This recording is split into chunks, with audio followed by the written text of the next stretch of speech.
Bien, este es el tercer y último video de esta serie en la que estamos reflexionando y conociendo estos 8 mecanismos para implementar la buena gobernanza en las áreas protegidas a partir de las experiencias que tenemos en la región de América Latina.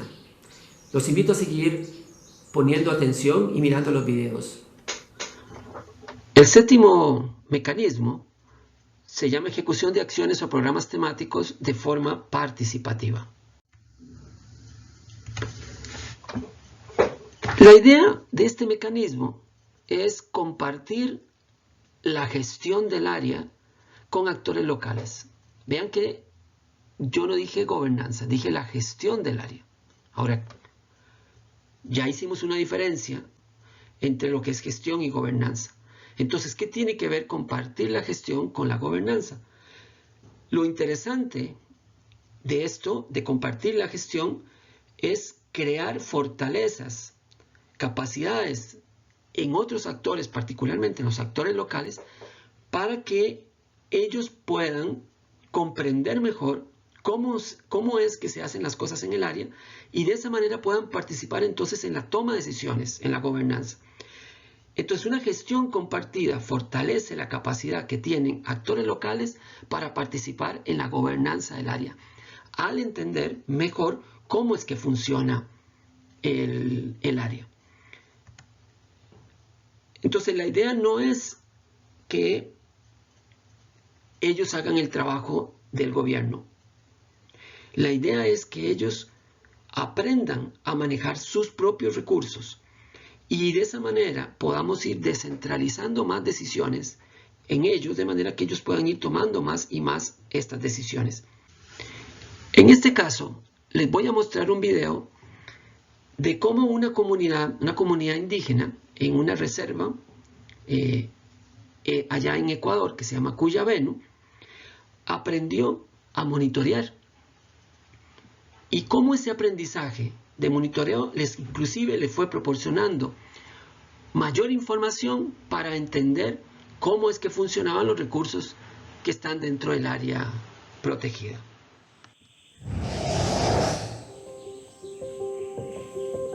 Para la mujer quichua el territorio es de suma importancia, porque nosotros en ella producimos nuestros productos para poder sobrevivir. Nuestro territorio es grande, inmenso y algunos no lo conocemos. Es nuestro hogar, por lo que vivimos en armonía con la naturaleza. Mañana más tarde nuestros hijos, a otras generaciones que vendrán, no conocerán las especies que existen hoy en día. Por eso es importante conocer nuestro territorio.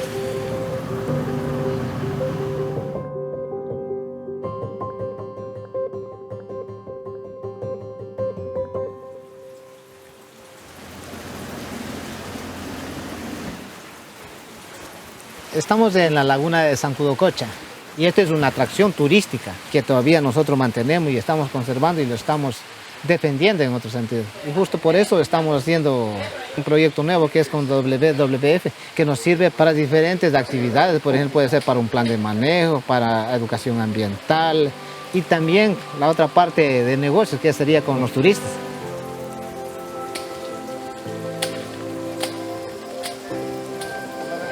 Cámara número 2. La idea era hacer una comparación de cuántas especies hay en lugares intervenidos y cuánto no en lugares que son menos intervenidos. Parece que no hubiera muchos animales, pero en realidad sí ha habido por lo que salen en las fotos, en las cámaras. Para mí es muy interesante que mediante el monitoreo nosotros conozcamos nuestro territorio muy bien. Hasta ahorita he aprendido es instalar las cámaras, registrar las fotos, revisar cuando voy a campo si es que la cámara está funcionando o no está funcionando. Y ya cuando ya tuvimos la primera captación se vio interesante, ¿no? El programa del monitoreo ambiental nos puede ayudar para incentivar aún más el turismo. Incluso para realizar una caminata con los turistas y saber a qué hora más o menos ya podemos tener la suerte de ver ciertas especies. Ese plan tenemos con el Ministerio del Ambiente y nosotros. Realmente nos ayuda a mejorar la calidad de vida y tener trabajo aquí en la comunidad.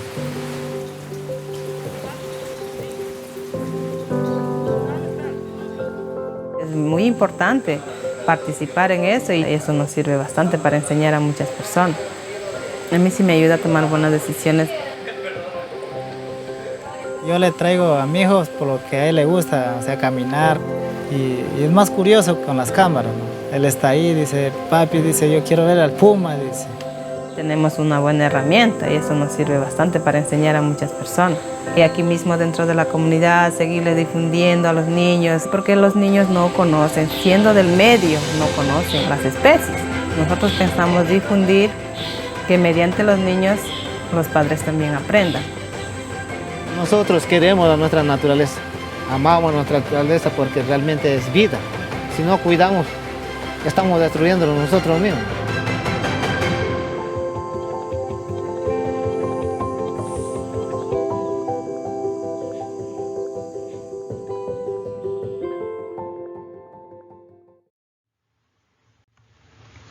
El último mecanismo que vamos a ver es un mecanismo muy conocido en algunos grupos, particularmente en los grupos indígenas, que se llama la consulta previa libre e informada, diseñada particularmente para poblaciones originarias. ¿De qué se trata este mecanismo? Bueno, es un mecanismo que, aun cuando se estableció originalmente para comunidades indígenas, debería ser un mecanismo para todos los ciudadanos. Es un derecho universal de todas las personas a estar informadas de las cosas que les va a afectar. Ayuda a la buena gobernanza al obligar al Estado a consultar acciones administrativas, por ejemplo, la creación de un parque o un área protegida cualquiera, el mismo plan de manejo, que es un acto administrativo que puede lesionar los intereses. Cualquier cosa que pueda lesionar los intereses, los derechos de una comunidad indígena tiene que ser consultado. La consulta previa libre e informada aparece en varias secciones de la Declaración de las Naciones Unidas sobre los Derechos de los Pueblos Indígenas y también aparece mencionado en el Convenio 69 de la OIT, en su artículo 19, que lo pueden leer a continuación.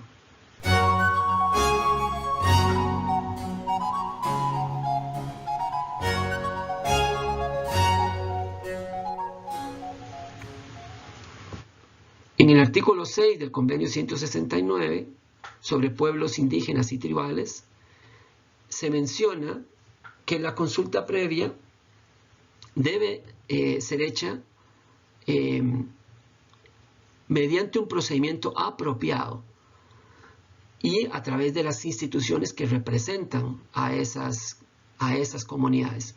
Y esto es algo que en algunos casos ha generado dificultades de lograr definir bien quién es el que representa. Y esto tiene que ver con aquel principio, el principio 1, cuando hablamos de que los que representan deben ser realmente legítimos y representativos de estos grupos. Tiene que ser previo a cualquier acción, no puede ser posterior. Tiene que ser libre de presiones. Las comunidades que van a ser informadas, consultadas, deben estar bien informadas de aquello que se va a consultar, particularmente de los efectos que tienen sobre sus intereses. Eso debe explicitarse, debe decirse abiertamente. No es que ellos deben entenderlo, no tiene que decirse esto lo va a afectar en esto, en esto y en esto. Debe hacerse de buena fe para lograr llegar a un acuerdo. Y bueno, todos los países que han ratificado el convenio 169 de la OIT deben aplicar este mecanismo. A continuación, yo les voy a mostrar un video que fue hecho por la misma organización de estudios de Organización Internacional del Trabajo, la OIT, explicando algunos detalles de este mecanismo. Y me parece muy importante que ustedes tengan esto y conozcan bien cómo es que funciona y cómo es que debe hacerse este este mecanismo llamado consulta previa libre e informada. El Convenio 169 sobre pueblos indígenas y tribales de la OIT y la consulta. Algunas preguntas frecuentes. ¿Qué es el Convenio 169 de OIT? El Convenio 169 sobre pueblos indígenas y tribales es un tratado internacional adoptado por la Conferencia Internacional del Trabajo en 1989. Este convenio adquiere carácter obligatorio para los estados que lo han ratificado. Ha sido ratificado por 22 estados miembros de la OIT, de los cuales 15 son de América Latina y el Caribe. El objetivo del convenio es superar las prácticas discriminatorias que afectan a estos pueblos y hacer posible que participen en la adopción de decisiones que afectan a sus vidas.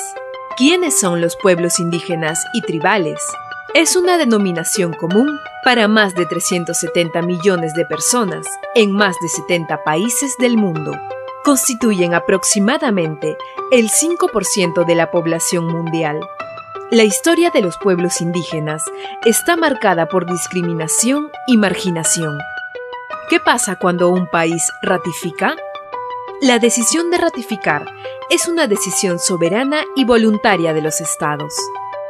Se necesitan disposiciones legislativas específicas para garantizar la aplicación efectiva del convenio.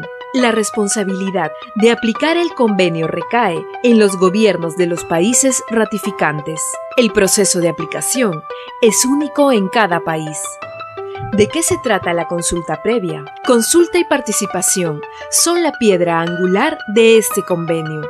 El requisito general de consultar a los pueblos indígenas se encuentra en el artículo 6 del Convenio 169. Se aplica cada vez que haya medidas legislativas o administrativas que afecten directamente a dichos pueblos. El convenio subraya, particularmente, la necesidad de consulta previa a la prospección o la explotación de los recursos del subsuelo y a la reubicación y la enajenación de tierras. Las consultas deben ser formales, plenas y llevarse a cabo de buena fe. Debe producirse un verdadero diálogo caracterizado por la comunicación y el entendimiento, el respeto mutuo y el deseo sincero de alcanzar un acuerdo. ¿Quién debe realizar las consultas? La obligación de garantizar consultas adecuadas recae en los gobiernos y no en personas o empresas privadas. El convenio estipula que los pueblos indígenas deben ser consultados a través de sus instituciones representativas. El Convenio 169, en su artículo 16, establece que es necesario el consentimiento dado libremente y con pleno conocimiento de causa por parte de los pueblos indígenas en los casos de traslado y reubicación de estos pueblos fuera de las tierras que ocupan. La consulta implica un derecho a veto. El Convenio 169 no proporciona un derecho a veto. Alcanzar un acuerdo o lograr el consentimiento es el propósito al iniciar el proceso de consulta. Una simple reunión informativa en la que se escucha a los pueblos indígenas sin posibilidades de que influyan en la adopción de decisiones no puede considerarse que cumple con las disposiciones del convenio.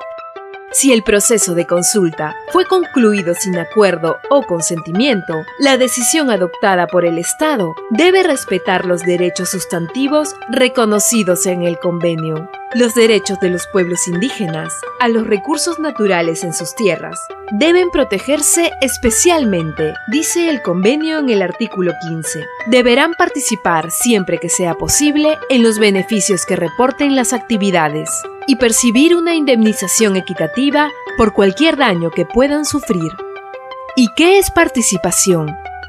El convenio reconoce que los pueblos indígenas se encuentran a menudo en una posición de desventaja, lo que impide su participación equitativa. Se trata de establecer los medios a través de los cuales los pueblos interesados puedan participar libremente, por lo menos en la misma medida que otros sectores de la población. La participación significa asimismo más que una mera consulta. Los pueblos indígenas deben participar activamente y proponer medidas, programas y actividades que construyan su desarrollo. ¿Por qué se habla tanto del Convenio 169? La aplicación inadecuada de las disposiciones sobre la consulta, la participación y los estudios de evaluación de impacto en el contexto de la prospección y exploración de los recursos naturales son bastante comunes. Son el tema más frecuente de las quejas presentadas ante los órganos de control de la OIT. Aunque la responsabilidad de la aplicación del convenio número 169 recae en el Estado, el convenio tiene un claro impacto jurídico para los actores del sector privado. La falta de consulta efectiva puede llevar a una continua exclusión y, en los peores casos, a conflictos y confrontaciones. En muchos países existen aún desafíos considerables en lo que se refiere a la aplicación del convenio en la legislación y en la práctica, particularmente en relación con el derecho a la consulta. ¿Quieres saber más? Visita la página del convenio en Internet.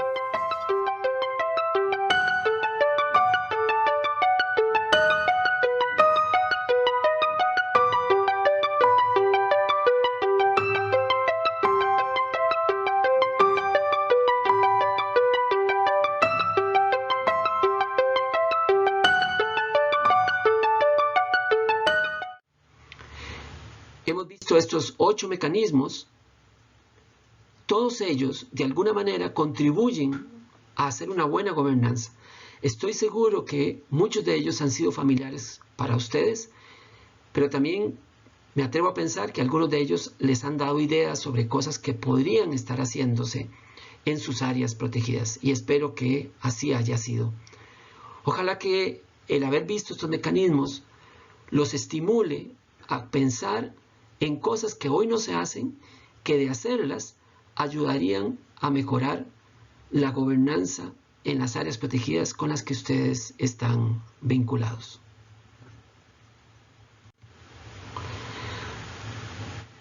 Para cerrar, quisiera comentarles que existe algo en el caso de comunidades indígenas y comunidades locales que se llaman las TICAs, territorios o áreas indígenas y comunitarias conservadas. Es algo muy interesante que los invito a visitar, a conocer. Ahí está el sitio, la dirección del sitio web, donde pueden obtener un poco más de información sobre cómo funciona estas áreas. Es todo un consorcio mundial de estas áreas, y quizá algunas de ustedes, de sus áreas, podrían ser interesantes para participar, ser parte de este consorcio.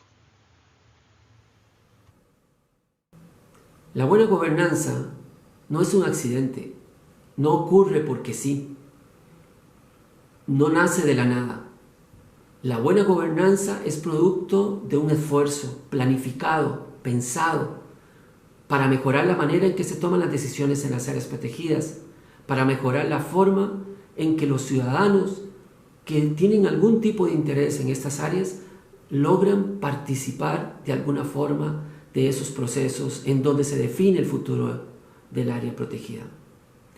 Estos 8 mecanismos que hemos visto son los que podríamos señalar hoy en día con ejemplos concretos que en cada país se van manifestando de manera diferente, pero que todos buscan lo mismo: lograr una buena gobernanza en las áreas protegidas. Yo los invito a que reflexionen sobre estos mecanismos. Entonces, primero, hay que pensar que esos mecanismos hay que fortalecerlos porque ayudan a la buena gobernanza. Pero, en segundo lugar, es importante pensar que quizá haya algunos de ellos que aún no se desarrollan o se pueden desarrollar mejor. Pensemos con creatividad, hablemos con otras personas, reflexionemos sobre esto y tratemos de impulsar una mejor gobernanza para las áreas protegidas. Nos vemos en el foro.